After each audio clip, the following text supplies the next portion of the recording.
तो हाँ जी, आपका नाम है संजय शंकर जगताप और ये आपने जो डिटेल भेजी है उसके हिसाब से आपकी कुंडली बनी है यहाँ पे मिथुन लग्न की। आपने जैसे मुझे बोला 8 तारीख है 9वां महीना और 12:23 रात को। अब यहाँ पे देखो नोट कर लो, क्योंकि 12 बजे के बाद तारीख चेंज हो जाती है। तो आपने जो 8 तारीख लिखी है ये देख लेना कि 12 बजे के बाद की 8 तारीख है, क्योंकि 12 बजे से पहले आपकी थी 7 तारीख। तो कुंडली आपकी बनी है 8 तारीख के हिसाब से, 12 बजे के बाद का टाइम है 12:23। अब कुंडली आपकी बनी है मिथुन लग्न की, राशि आपकी धनु है। और कुंडली की बात करूँ कुंडली कैसी है, तो आपकी देखो जी कुंडली में ग्रह अच्छे भी हैं, आधे ग्रह आपके मतलब अच्छे हैं, आधे ग्रह खराब हैं।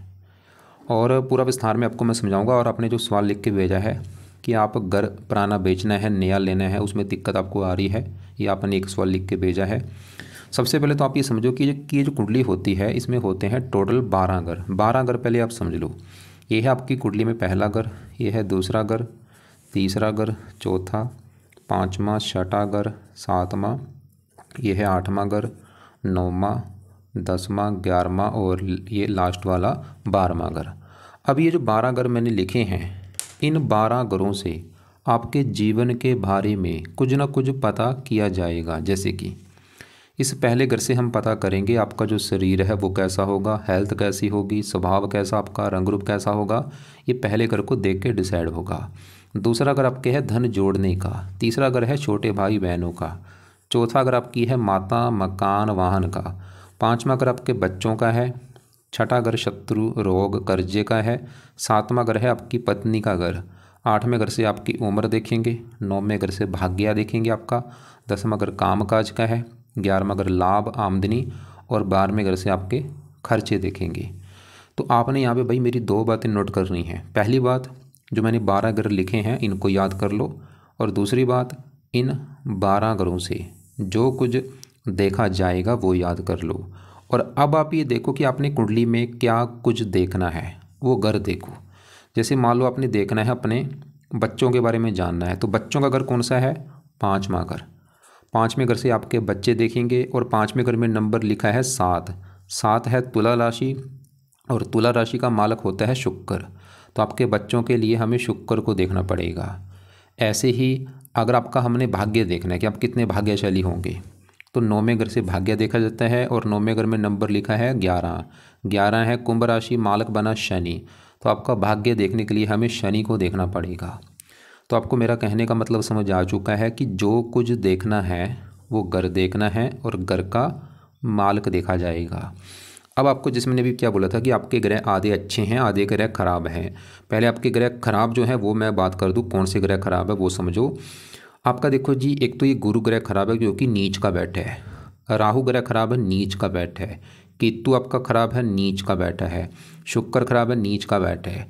ये 4 ग्रह तो आपके हैं बहुत ज़्यादा खराब, क्योंकि नीच के बैठे हैं, जो कि एक बहुत बुरी नेगेटिव बात है, क्योंकि नीच के ग्रहों को अच्छा नहीं माना गया। बाकी आपका मंगल बुध अच्छा है जो कि अपने घर में बैठा है, शनि भी अच्छा है और यहाँ पे बुध अच्छा है, सूर्य अच्छा है। ये 4 ग्रह आपके हैं बहुत अच्छे। और यहाँ पे चंद्रमा जो है ये भी रले मिले फल देगा, अच्छे बुरे फल भी देगा आपको। अब हमने क्या देखा कि आपके ग्रह अच्छे भी हैं ग्रह खराब भी हैं। और ये जो 9 ग्रह भाई होते हैं इनका जो असर है वो हमारे जीवन के ऊपर हमेशा रहता है, लेकिन इनका असर हमारे ऊपर ज़्यादा आता है जब इनकी दशा चलती है। और दशा होती है 2 प्रकार की, एक होती है महादशा, एक अंतरदशा। महादशा जो होती है काफ़ी बड़ी होती है और ये आपके ऊपर चली हुई है गुरु ग्रह की। ये चली है आपके ऊपर 16 में चली थी, 2016 में ख़त्म होगी जो जाके ये 2032 में। तो इसका मतलब ये है कि इन 9 ग्रहों में से आपके ऊपर अभी सबसे बड़ा आपके ऊपर जो असर है इस गुरु ग्रह का है, क्योंकि गुरु की चली हुई है महादशा। अब गुरु का आपके ऊपर जो असर है वो समझ लो 80% है। आपकी 100 में से 80% लाइफ में जो कुछ आपके साथ भाई हो रहा है अभी, जो कुछ वो गुरु की वजह से हो रहा है। जो भी मतलब आप खा रहे हैं, पी रहे हैं, काम कर रहे हैं, कुछ भी कारण अभी गुरु है आपके, मतलब जीवन में जो भी कुछ हो रहा है कारण बड़ा गुरु है। और बाकी बचा जो कुछ असर है वो आपके ऊपर शुक्र का है, जिसकी चली है अंतरदशा। ये चली हुई है जनवरी 24 से चली है, 1 साल हुआ है अभी। और ये 9वां महीना 26 में ख़त्म होगी, अभी 1.5 साल की पड़ी है। तो हमने क्या देखा कि इन ग्रहों में से आपके ऊपर असर देखो जी सभी ग्रहों का है, लेकिन ज़्यादा जो असर है, बहुत ज़्यादा, वो है गुरु ग्रह का आपके ऊपर बड़ा असर। अब मैं इस गुरु ग्रह को देखूंगा कि आपका अच्छा है या बुरा है। अगर तो गुरु अच्छा निकला फिर तो आपके जीवन में करेगा अच्छा ही अच्छा, अगर बुरा निकला तो बुरा करेगा भाई, बुरे फल देगा आपको। और बुरी बात क्या है कि गुरु आपका खराब है, क्योंकि नीच का बैठा है, आपको बुरे फल देगा। और ऐसे दूसरा असर शुक्र का है, अगर इसकी भी बात की जाए कि अच्छा है या बुरा है, तो शुक्र भी आपको बुरे फल देगा क्योंकि नीच का बैठा है। तो आपके लिए बुरी बात क्या है कि जो ग्रहों की चल रही है दशा गुरु शुक्र की, दोनों ही नीच के बैठे हैं, आपको ज़्यादातर बुरे फल देंगे। थोड़े बहुत अच्छे फल देंगे लेकिन ज़्यादा बुरे फल देंगे। बाकी मैं विस्तार में समझाता हूँ। पहले गुरु की बात करता हूँ कि गुरु इतना खराब क्यों है और क्या खराब फल देगा। तो गुरु जो कोई पहले एक मेरी बात नोट करो, ये जो 9 ग्रह होते हैं इस वाले की ये अच्छे बुरे फल क्यों देते हैं। अगर ये अपने घर में बैठे, इनका अपना जो घर है, अपने घर में बैठ के बहुत अच्छे फल देते हैं। अगर ये अपने दोस्त के घर में बैठे वहाँ पे भी अच्छे फल देते हैं। अगर ये उच्च के बैठे हैं वहाँ पे भी अच्छे फल देते हैं। लेकिन अगर ये ग्रह किसी शत्रु राशि में बैठे, जो इनका शत्रु है वहाँ पे जाके बैठे, अच्छे फल नहीं देते। और अगर ये ग्रह नीच के बैठे हैं फिर तो बहुत ज़्यादा खराब फल देते हैं। अब देखो जी, आपका गुरु यहाँ पे बैठा है कुंडली के 8वें घर में। एक तो ये जो 8वां घर है, इस घर को अच्छा घर नहीं माना गया क्योंकि एक खराब घर है। इस घर से आयु, मृत्यु, मृत्युदल कष्ट, लंबी बीमारी, दुर्घटना, गुप्त रोग, ऐसी खराब चीज़ देखते हैं। ऊपर से 8वें घर में जो 10 लिखा ये है मकर राशि और ये गुरु की है नीच राशि। तो गुरु खराब होने के हैं 2 कारण। एक तो गुरु बैठा है खराब घर में 8वें घर में, ऊपर से वहाँ पे नीच का बैठा है। अब देखो जी, गुरु आपको समझ आ चुका क्यों खराब है, क्योंकि एक तो वो नीच का, ऊपर से 8वां घर खराब घर। क्या खराब फल देगा, अब सवाल ये है। गुरु इस कुंडली के 2 घरों का है मालक, उन 2 घरों को लेके आपको दिक्कतें आएंगी। और वो 2 घर कौन से हैं, एक तो गुरु का घर है इस कुंडली में ये 10वां घर, और ये 10वां घर जो है इस घर से आपका काम काज देखा जाएगा, इस घर से पिता देखा जाएगा, सरकार देखी जाएगी और आपकी मान प्रतिष्ठा। और 10वें घर में क्या लिखा है, नंबर, क्योंकि आपको मैंने अभी बोला था कि जो कुछ देखना है उस घर को देखो और घर का मालक देखना है। तो 10वां घर आपके काम काज, पिता, सरकार, मान प्रतिष्ठा। और 10वें घर में नंबर है 12 लिखा, 12 है मीन राशि, इसका जो मालक है वो है गुरु। तो 10वें घर के मालक गुरु को देखना पड़ेगा कि गुरु अच्छा है या बुरा है। और गुरु आपका है खराब, तो गुरु क्या करेगा, आपके 10वें घर को खराब करेगा। 10वां घर काम काज का है तो गुरु आपके काम काज में दिक्कतें पैदा करेगा। मतलब ये जो गुरु की दया चल रही है इसमें आपकी सबसे बड़ी दिक्कत आपके काम काज में आएगी। 10वां घर पिता का है, कोई ना कोई पिता संबंधी दिक्कतें आना। 10वां घर सरकार का है, सरकारी कामों में दिक्कतें आना। 10वां घर मान प्रतिष्ठा, आपकी मान हानि कर देगा गुरु। और गुरु इस कुंडली में एक और घर का मालक है, वो है ये 7वां घर। अब 7वां घर किसका, 7वां घर है आपकी पत्नी का घर। पत्नी आपकी देखनी है 7वां घर। 7वें घर में नंबर लिखा हुआ है 9, 9 है धनु राशि, इसका मालक जो है गुरु। तो पत्नी के लिए भी हमें गुरु को देखना पड़ेगा। और गुरु बेचारा नीच का बैठा है तो गुरु आपको भाई पत्नी को भी लेकर दिक्कतें पैदा कर देगा। अब पत्नी संबंधी दिक्कतें क्या आएंगी, जहाँ तो पत्नी बीमार होना, या आपका विवाह देरी से होना, या विवाह होगा नहीं, या आपका तलाक हो सकता है, या पत्नी की कोई ना कोई पत्नी को लेकर कष्ट होगा कोई ना कोई आपको। और गुरु 8वें घर में बैठा है, गुरु 8वां घर बीमारी का, गुरु आपको भी बीमार करेगा भाई। मतलब ये जो गुरु की दशा चली इसमें भी आपको हेल्थ को लेकर दिक्कतें आएंगी, स्ट्रगल, चिंता, भाग दौड़। तो गुरु आपको हज़ारों दिक्कतें देगा आपको, काम काज, पिता, सरकार, मान प्रतिष्ठा, पत्नी, और भी हेल्थ खराब होना। लेकिन गुरु एक अच्छा फल ये दे देगा, इसकी 7वीं दृष्टि पड़ रही है दूसरे घर के ऊपर, उच्च राशि। वैसे धन के लिए अच्छा है, फिर भी आपको लाइफ में धन देता रहेगा ये गुरु जो है, धन के रिगार्डिंग फिर भी अच्छा फल देगा। लेकिन अब मेन सवाल है कि इस गुरु को सही कैसे किया जाए, इसके बुरे फलों से बचा कैसे जाए। तो इसके लिए आपको करने पड़ेंगे उपाय, जिसमें से पहला उपाय है, आप सबसे पहले तो गुरु के जो मंत्र हैं वो एक बार पूरे कर लो। मंत्र इसके हैं 19,000। और मंत्र कौन सा, मंत्र लिख लो। मंत्र है ओम ब्रह्म बृहस्पते नमः। ये मंत्र भाई आपने करना है, गुरुवार को स्टार्ट करना है संकल्प लेके। अभी जो गुरुवार आने वाला है, आज जैसे संडे है, गुरुवार को संकल्प सुबह के टाइम लेना। सुबह आपने संकल्प ये लेना कि हे गुरु देवता जी, मेरा नाम है संजय शंकर जगताप, मेरी जात ये है, गोत ये है, और आपकी चल रही है मेरे ऊपर बड़ी महादशा, और आप मेरी कुंडली में नीच के बैठे हैं। मैं चाहता हूँ आपका बुरा फल मुझे ना मिले और आप मुझे अच्छे फल दो, इसलिए आपके जो मंत्र हैं वो मैं पूरे करने जा रहा हूँ। तो इस प्रकार आप संकल्प लेके ये मंत्र एक बार पूरे कर लेना। और ये मंत्र पूरे करने में आपके लग जाए चाहे 11 दिन, चाहे 21 दिन लग जाए, चाहे 40 दिन लग जाए, चाहे आपके 2-3 महीने भी लग जाए, कोई बात नहीं। मंत्र भाई पूरे करके फिर छोड़ देना। तो फर्स्ट काम आपका है ये मंत्र पूरे कर लो। दूसरा जो उपाय है वो है गुरु का, देखो जी पाठ है 2, एक है गुरु कवच, एक है गुरु स्रोत। इन्हें हम कहते हैं बृहस्पति कवच और बृहस्पति स्रोत। तो बृहस्पति कवच का पाठ है और बृहस्पति स्रोत का पाठ। अब ये 2 पाठ जो मैंने लिखे हैं, ये दोनों पाठ रोजाना आपने पढ़ने हैं। ये अगर पढ़ने आते हैं, संस्कृत में पाठ अगर संस्कृत आती है तो रोजाना भाई पढ़ा करो, अच्छी बात है। नहीं आती तो इनको दोनों को ऑडियो लगा के सुना करो सुबह के टाइम, और कोशिश करो इनको 2-2 3-3 बार पढ़ोगे तो ज़्यादा फ़ायदा होगा आपको। और ये पाठ आपने नहीं छोड़ने जब तक ये दशा आपकी 32 तक, ये पाठ रोजाना पढ़ने हैं या सुनने हैं सुबह के टाइम। चौथा उपाय है बृहस्पति का आपने करना है दान। अब बृहस्पति का जो दान है वो आपको मैं वीडियो भेज दूंगा कि बृहस्पति यानी कि गुरु ग्रह का दान क्या होता है। वैसे आपको मैं बता दूं, ये दान होता है पीले रंग का दान। पीले रंग की कोई भी वस्तु का दान आप गुरुवार को कर सकते हैं। मतलब ये दान करना आपने हर गुरुवार को, पीले रंग का दान। जैसे कि आप पीला चावल, पीली दाल, पीली हल्दी, पीला केला, पीला कपड़ा, कोई भी पीले रंग का दान कर सकते हो गुरुवार के दिन। वैसे वो भाई आपको वीडियो जो भेजूँगा उसको आप एक बार देख लेना। और पीले कपड़े पहनने बंद कर दो, बल्कि पीली वस्तुओं का दान ज़्यादा किया करो। घर को पीला रंग मत करना। पीली सामान मतलब कम यूज़ करो, पीली वस्तुएं कम यूज़ किया करो। और इसके अलावा फ़िलहाल तो ये उपाय करो। दोबारा रिपीट कर दूं कि गुरु के मंत्र एक बार पूरे करके छोड़ देना। उसके बाद ये दोनों जो पाठ हैं, बृहस्पति कवच, बृहस्पति स्रोत, रोजाना पढ़ने हैं या इनको सुना करो ज़्यादा से ज़्यादा। और दान इसका पीले रंग का किया करो। एक और उपाय लिख देता हूँ अगर कर सकते, वो है गुरु का दिन है गुरुवार, तो आप हर गुरुवार को गुरु देवता का व्रत रखो। गुरुवार की कथा किया करो और आरती किया करो। बहुत अच्छा उपाय है भाई। अगर व्रत रखना आता है तो गुरु देवता का व्रत रखो हर गुरुवार को। व्रत में आपने दिन में सिर्फ फल फ्रूट खाना है, रात को एक टाइम भोजन किया जाता है। रात के भोजन में नमक का सेवन नहीं होता, खटियाई नहीं खानी। व्रत कथा सुन लेना, आरती कर लेना। तो ये तो होगी गुरु के उपाय। तो हमने अभी क्या देखा कि जिसकी है बड़ी दशा गुरु, वो है आपका खराब, कई चीज़ें खराब फल देगा। देखो बस अच्छा फल ये दे देगा, धन के लिए अच्छा है क्योंकि दूसरा घर है धन का, वहाँ पे उच्च राशि इसकी। अब छोटी दशा चल रही शुक्र की। स्वल की शुक्र कैसा है, अब इसकी मैं बात करता हूँ। शुक्र यहाँ पे बैठा आपका चौथे घर में। पहले समझो चौथा घर किसका है, जहाँ ये शुक्र बैठा है। चौथा घर है आपकी माता का घर है। ये माता कैसी होगी, चौथे घर को देखा जाएगा। चौथा घर आपके मकान का भी, आपके पास मकान कैसा होगा, वाहन कैसा होगा, भूमि, जमीन, जायदाद, नौकर चाकर, ये सभी चीज़ें इस चौथे घर से देख के डिसाइड होंगी। और आपको क्या बोला था, घर का मालिक देखना है। तो चौथे घर में नंबर देखो लिखा है 6 है कन्या राशि, मालिक इसका है बुध। तो हमें इस चौथे घर के मालिक इस बुध को देखना पड़ेगा आपकी माता, मकान, वाहन के लिए। और बुध आपका है बहुत अच्छा, मतलब बुध ही दिखा रहा है कि आप भाई आपको मतलब अच्छा घर, अच्छा मकान, वाहन सभी सुख मिलेंगे। लेकिन बुध के अलावा चौथे घर में क्योंकि शुक्र भी बैठा है उसको भी देखना पड़ेगा। और शुक्र आपका है खराब, क्यों? क्योंकि शुक्र जहाँ चौथे घर में बैठा है वहाँ पे जो 6 लिखा है, यह है कन्या राशि और यह है शुक्र की नीच राशि।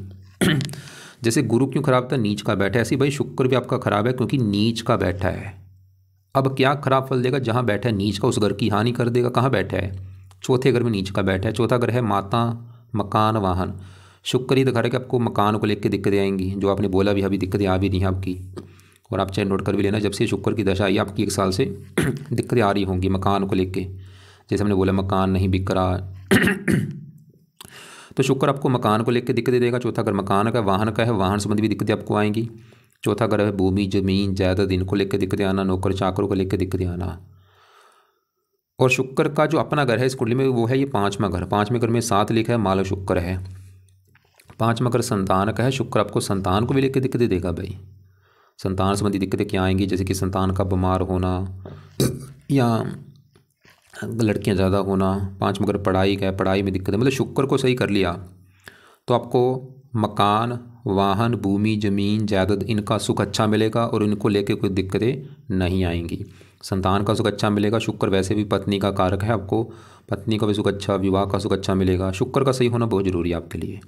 तो शुक्र के भी अपने उपाय करने हैं जब तक आई है शुक्र की दशा। और इसका उपाय करने से सबसे बड़ा फ़ायदा है, जो आपका जो सवाल है कि मकान को लेकर दिक्कत क्यों आ रही है, ये शुक्र को सही करो भाई। ये सही होगा, मकान आपका बिक भी जाएगा और सभी दिक्कतें दूर होंगी। तो शुक्र के उपाय जो हैं, पहला जो उपाय है शुक्र का, आप शुक्र कवच का पाठ पढ़ा करो। दूसरा है शुक्र स्रोत का पाठ। तो ये दोनों पाठ भी आपने पढ़ने हैं या इनको सुना करो। अब इनको कब पढ़ना है, अब देखो जी मैं तो बोलूँगा इनको सुबह शाम भी पढ़ा, मतलब इनको सुबह भी पढ़ लो आप, शाम को भी पढ़ लिया करो, दोनों टाइम इनको पढ़ लिया करो। गुरु के खाली सुबह पढ़ने हैं, उसको रात को मत पढ़ना। लेकिन शुक्र के दोनों पाठ सुबह शाम पढ़ सकते हो, ज़्यादा फ़ायदा होगा। और तीसरा उपाय है आपने शुक्र का भी करना है दान, और इसका दान आप हर शुक्रवार को कर दिया करो। और ये दान की वीडियो भी आपको भेज दूंगा। तो 3 उपाय आपने करने हैं। कब तक? जब तक शुक्र की है दशा, 7वां महीना 26 तक, मतलब 1.5 साल तक ये उपाय करो। दोनों पाठ पढ़ने हैं, सुनने हैं। चमकीले कपड़े कम यूज़ किया करो, रंग बिरंगे कपड़े कम यूज़ करो, वाइट कपड़े कम यूज़ करो, परफ्यूम कम लगाया करो। अब आगे बढ़ते हैं। तो हमने अभी देखा कि आपकी जो चल रही है बड़ी दशा गुरु की, वो भी नीच का है। शुक्र की चल रही दशा, वो भी भाई नीच का बैठ है। और आपको मैंने पहले बोला था आपके 4 ग्रह नीच के बैठे हैं। अब यहाँ पे देखो जी, राहु जो नीच का बैठा है, इसकी बात करता हूँ। तो 7वां घर आपको क्या बोला था कि 7वें घर से देखा जाएगा आपकी पत्नी के बारे में। और 7वें घर का जो मालक है, मैंने बोला था उसको देखना पड़ेगा। और 7वें घर में नंबर लिखा था 9। 9 है धनु राशि, मालक हमने देखा गुरु, और वो बैठा है नीच का। तो गुरु की वजह से आपको पत्नी को लेके आएंगी दिक्कतें।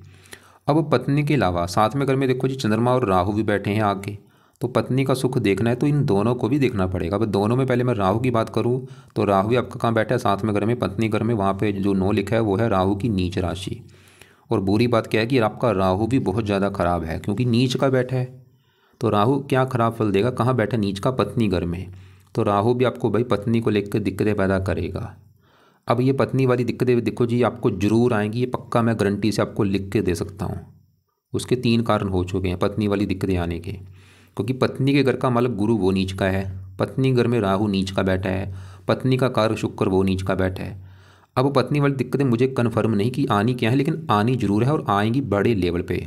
जैसे कि जहाँ तो आपका विवाह होगा नहीं, या आपका विवाह हो भी गया आपका तलाक हो जाएगा। और आपका मान लो तलाक भी ना हुआ तो आपकी पति पत्नी में लड़ाई झगड़े रोजाना होंगे बहुत ज़्यादा, या आपकी पत्नी बहुत ज़्यादा बीमार होगी, या पत्नी से आपकी बनेगी नहीं, कोई ना कोई दिक्कत आनी है पत्नी को लेके।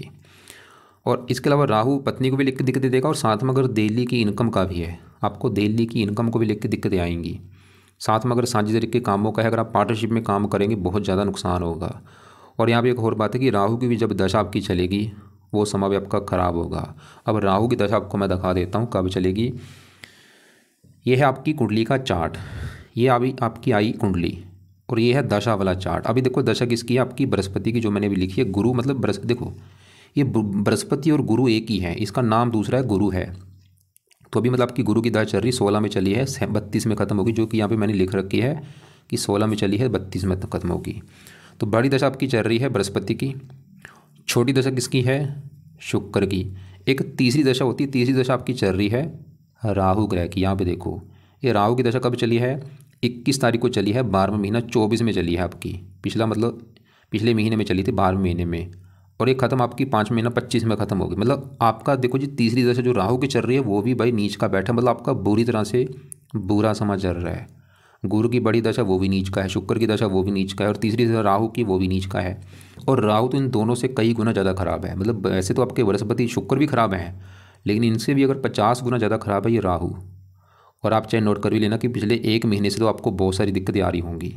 और कोशिश करो ये जो अभी समय आपका चल रहा है राहु वाला, खासकर 5वें महीने तक भाई आपका जो समय अच्छा नहीं है अभी। मतलब ये जो अभी 5 महीने हैं ये समय आपका है ख़राब, इसमें आपको काफ़ी दिक्कतें परेशानी आएंगी। कोशिश करो इसमें संभल के रहो। अगर नहीं घर बिक रहा कोई बात नहीं, जल्दबाजी मत करो, नहीं बिक रहा कोई बात नहीं, हो सकता आपका पैसे फंस जाएं, जो किसी को घर बेच दिया वो पैसे ना दे, तो संभल के रहो। नहीं बिकता कोई बात नहीं, अपना ना बेचो घर, और घर लेने से बचना है, कहीं किसी को पैसे मत देना, पैसा आपका फंस सकता है। और कोशिश करो। अब राहु को कैसे सही करना है सवाल ये है। तो राहु के पीछे जो 10 लिखा पावर है, पावर इसकी 10 को हमने -0 करना है, मतलब इसको शांत करना है। अब जो राहु के उपाय है, राहु का पहला उपाय है आप राहु का भी दान किया करो। और ये दान की भी आपको, राहु के दान की भी वीडियो मैं भेज दूंगा, वो दान देख लेना क्या है दान। और ये दान आपको मैं बोलूँगा लाइफ टाइम में आपने करना है, और हो सके तो चाहे रोजाना कर लो या हफ्ते में इसको 3-4 दिन जरूर करो। आपको मैंने गुरु का भी दान बोला, जो कि आपने हर गुरुवार को करना है, शुक्र का दान हर शुक्रवार को, लेकिन राहु का दान तो बोलूँगा चाहे रोजाना कर दो। दूसरा राहु का जो है वो है राहु कवच का पाठ आप पढ़ा करो, या इसको सुन लिया करो रात के समय। ये पाठ 2 पाठ है इसके, वैसे एक राहु स्रोत का भी है, चाहे दोनों पढ़ लो, आपकी चॉइस है। अगर आपको लगता है कि भाई दोनों में तो टाइम आप मेरा इतना नहीं लगेगा, तो कवच का पाठ कंपलसरी पढ़ना ही पढ़ना है, या इसको सुन लिया करो। कब तक? अभी 5 महीने तक तो ये पाठ जरूर पढ़ो, उसके बाद भी आप चाहे पढ़ते रहना, वो आपकी चॉइस होगी, लेकिन मैं बोलूँगा 5 महीने तक ये पाठ जरूर पढ़ो भाई। और दान तो लाइफ टाइम करते रहो।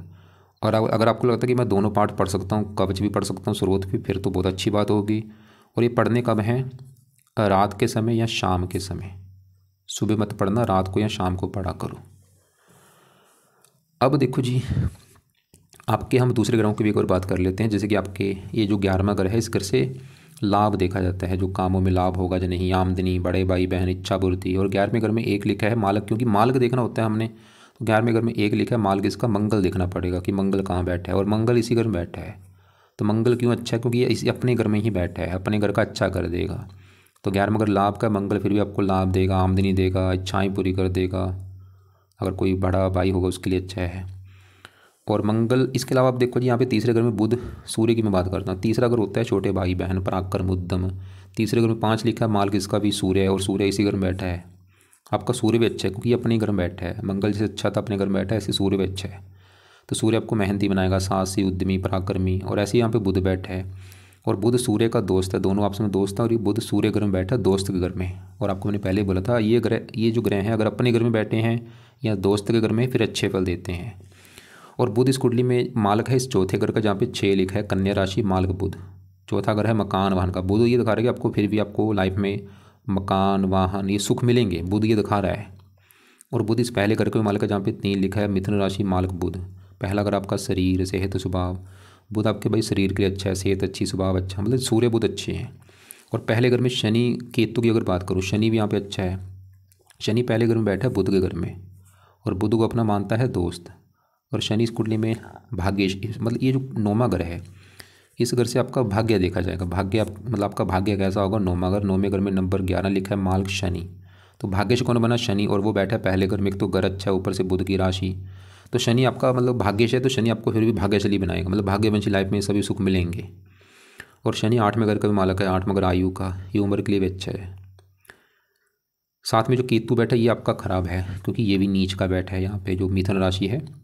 तो केतु आपको हेल्थ को लेकर दिक्कतें पैदा करेगा, इसके लिए कुत्तों को रोटी डाला करो। मतलब केतु का जो दान है वो आप करना है, कुत्तों को रोटी डालनी है।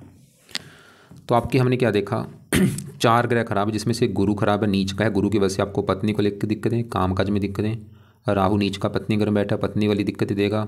शुक्र चौथे घर में नीच का बैठा, मकान वाहन को लेकर दिक्कतें। संतान के घर का मालक, संतान संबंधी दिक्कतें। केतु पहले घर में नीच का बैठा है, हेल्थ आपकी खराब कर देगा। बाकी जो ग्रह अच्छे हैं, बुध अच्छा है, सूर्य अच्छा है, शनि, केतु, मंगल अच्छे हैं। तो आपकी अगर पूरी कुंडली का निचोड़ निकालूँ कि आपको लाइफ में दिक्कतें क्या आएंगी, आपकी सबसे बड़ी दिक्कत आपको एक तो आएगी मैरिज लाइफ में दिक्कत, विवाह संबंधी दिक्कतें जरूर आएंगी। उसका एक तो कारण साथ में घर में बैठा राहु है, और साथ में घर का मालिक गुरु, शुक्र। यहाँ तक मुझे लग रहा है आपका डिवोर्स हो जाएगा, या दूसरा विवाह आपको हो सकता है, कोई ना कोई दिक्कत आनी है विवाह को लेके। और बाकी फिलहाल आपकी अभी आपकी जो दशा चल रही है वो भी सही नहीं है। तो कुल मिला के आपके लिए जो जरूरी पाए हैं समझ लो। एक तो गुरु के पाए जरूरी हैं, क्योंकि गुरु की आपकी चल रही है बड़ी महादशा। अब गुरु के पाए क्या है वो यहाँ पे मैंने लिख दिए हैं कि आप पहले गुरु के मंत्र एक बार पूरे करके छोड़ देना। उसके बाद गुरु कवच, गुरु स्रोत के दोनों पाठ रोजाना पढ़ने हैं सुबह के टाइम। इनको 2-2 3-3 बार पढ़ा करो, या एक बार जरूर पढ़ो जब तक दशा है। और गुरु का दान हर गुरुवार को करना है, पीले रंग का, वो दान की वीडियो देख लेना। और अगर आपको व्रत रखना आता है तो गुरुवार का व्रत रखो, कथा आरती करो, पीले कपड़े कम यूज़ करो। दूसरे नंबर पे आपके लिए जरूरी पाए हैं शुक्र के, क्योंकि उसकी भी दशा चल रही है और वो भी नीच का है, और वो आपके मकान को लेकर जो दिक्कतें आ रही वो दे रहा है। तो शुक्र के लिए शुक्र कवच, शुक्र स्रोत, ये दोनों पाठ सुबह शाम पढ़ो, ये इनको सुना करो। और शुक्र का दान हर शुक्रवार को करो। और तीसरी दशा आपकी राहु की चल रही है अभी, जो 5 महीने तक चलेगी। ये भी आपको बहुत सारी दिक्कतें देगा। तो राहु के लिए राहु कवच, राहु स्रोत, अगर दोनों पाठ पढ़ सकते दोनों पढ़ लो, या फिर कवच का पाठ जरूर पढ़ो या सुन लिया करो रात के समय। और राहु का जो दान है वो जरूर करना है, दान की वीडियो देख लेना। बाकी देखो जी, केतु नीच का, इसके लिए कुत्तों को रोटी डाला करो। मंगल के उपाय नहीं करने, शनि के रहने दो, बुध के रहने दो, सूर्य के रहने दो। आपने मुझे बोला था केतु का लहसुनिया कर रखा है धारण, बिल्कुल भाई धारण मत करो, उल्टा नुकसान होगा। केतु तो आपका नीच का बैठा है, ऊपर से आपने कर लिया लहसुनिया धारण, इससे क्या होगा, आपकी हेल्थ ख़राब होगी। हेल्थ को लेकर बहुत सारी दिक्कतें, तुरंत अभी लहसुनिया उतार के रख दो। इसके अलावा देखो जी, जो राहु है ये है शिव जी का भक्त। अगर आप शिव जी की पूजा उपासना करेंगे, राहु अच्छा होगा और चंद्रमा भी अच्छा होगा, क्योंकि चंद्रमा आपके धन का मालक है। ये भी 8वें घर के ऊपर आ रहा है चलित में, तो ये भी आपको धन संबंधी दिक्कतें देगा चंद्रमा। ग्रहण दोष भी बना हुआ है। तो शिव जी की पूजा आपने लिख रखी, आप करते हैं, बहुत अच्छी बात है। इसके अलावा जो राहु है ये हनुमान जी के भक्तों को बुरे फल नहीं देता, तो आप हनुमान जी की भी पूजा उपासना करो, उससे आपका राहु भी अच्छा होगा, शनि भी अच्छा होता है कि मंगल भी। और आप हनुमान जी की पूजा उपासना पहले ही करते हैं, बहुत अच्छी बात है। अब इनकी पूजा उपासना में क्या करना है, जैसे मैंने शिव जी की पूजा उपासना बोली, शिव जी के लिए क्या करो, सबसे बेस्ट है शिव जी का जो मंत्र है ओम नमः शिवाय, ये जाप किया करो सुबह का टाइम। सुबह जल्दी उठ के अपना बैठ के अपने पूजा स्थान में जहाँ शिव जी के मंदिर में जाके पूरी भावना से ओम नमः शिवाय, ओम नमः शिवाय जाप किया करो। और हनुमान जी का भी जो मंत्र है ओम हण हनुमते नमः, ओम हण हनुमते नमः, ये भी जाप किया करो, सबसे बेस्ट। इससे तो कई ग्रह अच्छे होंगे आपके। पीले कपड़े कम यूज़ करो, वाइट कपड़े, चमकीले रंग बिरंगे कपड़े कम यूज़ करो। राहु का रंग है नीले, नीले कपड़े कम यूज़ करो। हरे खासकर ज़्यादा पहना करो, बाकी सभी कपड़े पहन सकते हो, हरे लाल ज़्यादा पहन सकते हो, बाकी सभी पहन सकते हो, बस हरे लाल ज़्यादा पहनो। और पीले, चमकीले, वाइट, नीले ये कपड़े कम यूज़ करो। और लहसुनियाँ उतार के रख दो। तो आपको उम्मीद करता हूँ जो मैंने समझाया समझ आ चुका होगा। रत्न सवाल की कौन सा दान करना चाहिए, रत्न आप बुध का पन्ना दान कर लो, बहुत अच्छा होगा। इससे आपको मकान के लिए अच्छा है, वाहन के लिए अच्छा है, बुद्धि तेज होगी, हेल्थ अच्छी होगी। तो पन्ना राइट हैंड की इस छोटी उंगली में दान कर लो, चांदी में जड़वा के शुक्ल पक्ष के पहले बुधवार को। सुबह के टाइम दान करना, सुबह 7:15 या सुबह 8 बजे, और शुक्ल पक्ष के पहले बुधवार को दान करना है। अभी बजट नहीं है तो चाहे बाद में कर लेना, लेकिन कर लेना वैसे पन्ना, और कोई रत्न दान मत करना।